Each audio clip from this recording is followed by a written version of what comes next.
तो हेलो दोस्तों, कैसे हैं आप सभी। आज से हम लोग शुरू करने जा रहे हैं क्लास 10th के विज्ञान को, जिसमें आज हम लोग देखने वाले हैं पहले चैप्टर को, जिसका नाम है रासायनिक अभिक्रिया एवं समीकरण।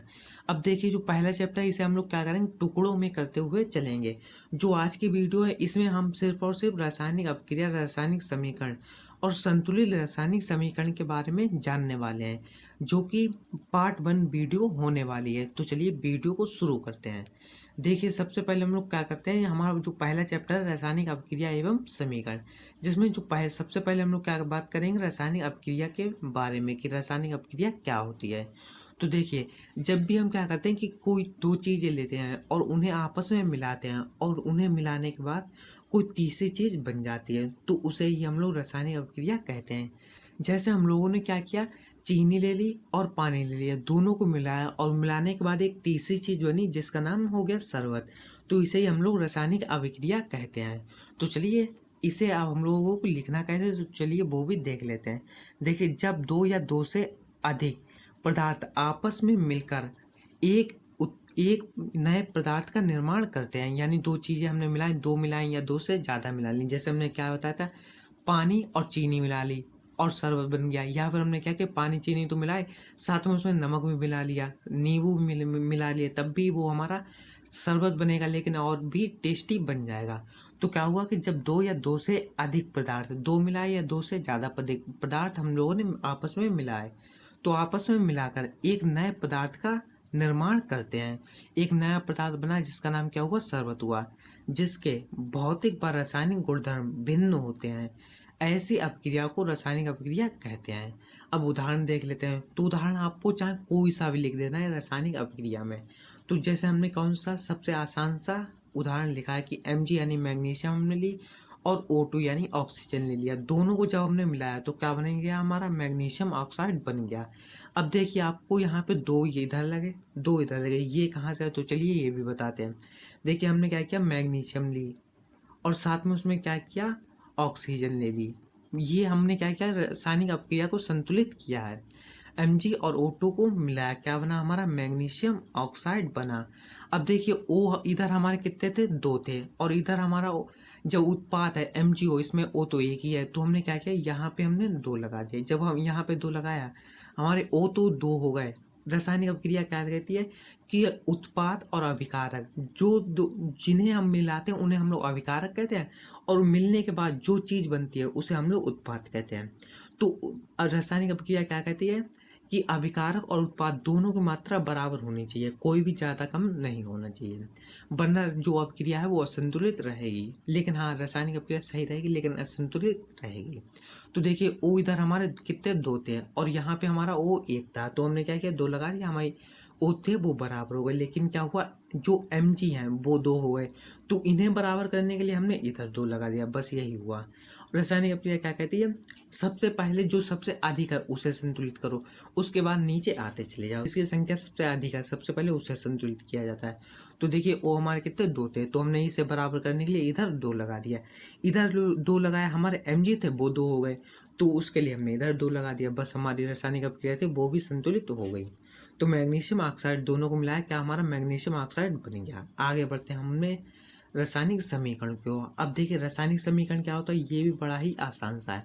हमने आपको क्या बताया था, जब भी हम लोग क्या करेंगे, चीनी और पानी को मिलाएंगे, एक नई चीज़ बनेगी जिसका नाम क्या था, शरबत था, हो गया। ये हमारी क्या थी, हमारी रासायनिक अपक्रिया थी। अब रासायनिक समीकरण भी ठीक इसी तरह का है।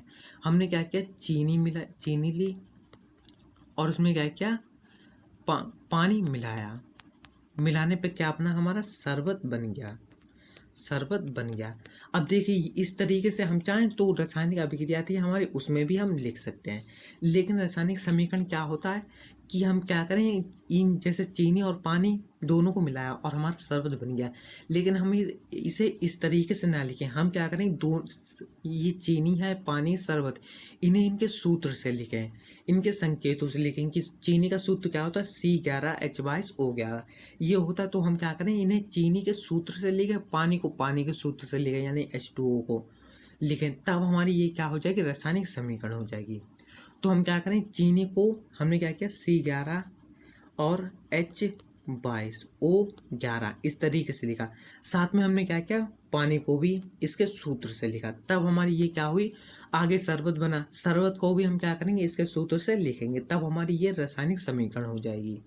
तो क्या हुआ कि जब किसी रासायनिक अभिक्रिया, देखिए रासायनिक अभिक्रिया अभी हम लोग ऊपर करके आए हैं, उसमें हम चाहे डायरेक्ट उनके नाम लिख दें या फिर उनके सूत्र लिख दें, आपको कोई भी दिक्कत नहीं होगी। लेकिन रासायनिक समीकरण में सिर्फ और सिर्फ आपको क्या करना है, उनके सूत्र ही लिखना है। तो जब किसी रासायनिक अभिक्रिया को संकेतों या सूत्रों के माध्यम से व्यक्त किया जाता है यानी दर्शाया जाता है, तो इसे रासायनिक समीकरण कहते हैं। जो हमारे रासायनिक समीकरण थे वो समाप्त हुई। उदाहरण देख लेते हैं। अब देखिए उदाहरण जैसे हमने उसमें लिया था वैसे हमने इसमें भी ले लिया। मैग्नीशियम ले लिया और O2 ले लिया यानी ऑक्सीजन ले लिया, दोनों को मिलाया क्या हमारा मैग्नीशियम ऑक्साइड बन गया। ऊपर जो था उसमें अगर हम चाहते तो मैग्नीशियम और प्लस में ऑक्सीजन और गिवन क्या कर देते, मैग्नीशियम ऑक्साइड कर देते। सूत्र हमें लिखने की कोई भी ज़रूरत नहीं थी, तब भी हमारी रासायनिक अभिक्रिया ऊपर वाली सही थी। लेकिन इसमें हमें क्या करना है, सिर्फ और सिर्फ सूत्र ही लिखने हैं। तो हमारी ये भी रासायनिक अभिक्रिया कंप्लीट हुई, सॉरी रासायनिक समीकरण कंप्लीट हुई। आगे बढ़ते हैं। देखिए आगे हमारे पास एक इम्पॉर्टेंट पॉइंट है, यदि अभिक्रिया उत्क्रमणीय है, उत्क्रमणीय क्या होते वो हम आगे बताएंगे। उत्क्रमणीय है तो अभिकारक उत्पाद के बीच इस तरीके का चिन्ह लगता है। अगर रासायनिक अभिक्रिया कैसी है, उत्क्रमणीय है, तो हम चिन्ह कैसे लगाएंगे, इस तरीके का लगाएंगे।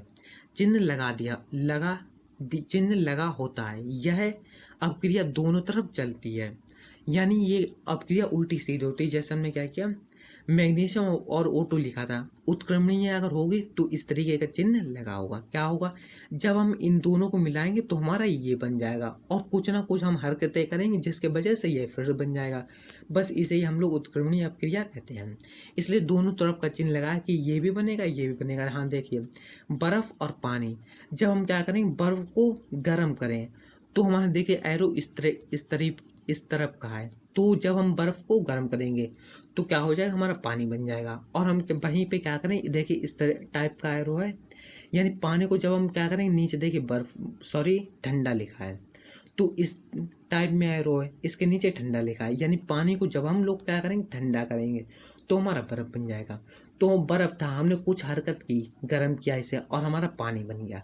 अब पानी ये था, हमने कुछ हरकत की यानी ठंडा किया इसे और ठंडा करने पर बर्फ बन गया।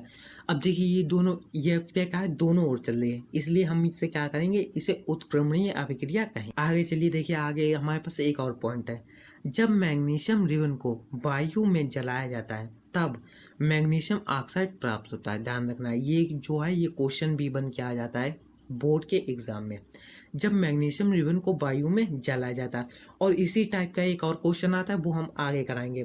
कौन, क्वेश्चन का नाम है क्या होता है जब, नहीं सॉरी, मैग्नीशियम रिबन को वायु में जलाने से पहले साफ क्यों किया जाता है। ये भी एक मोस्ट इंपॉर्टेंट क्वेश्चन है, इसे क्वेश्चन को हम लोग आगे कराने वाले हैं अगली वीडियो में। देखिए जब मैग्नीशियम रिबन को वायु में जलाया जाता है तब मैग्नीशियम ऑक्साइड प्राप्त होता है। ध्यान रखना है, इस तरीके का क्वेश्चन आ जाता है कि जब हम मैग्नीशियम रिबन को वायु में जलाते हैं तो क्या होता है, या नहीं या कह दिए तब क्या होता है।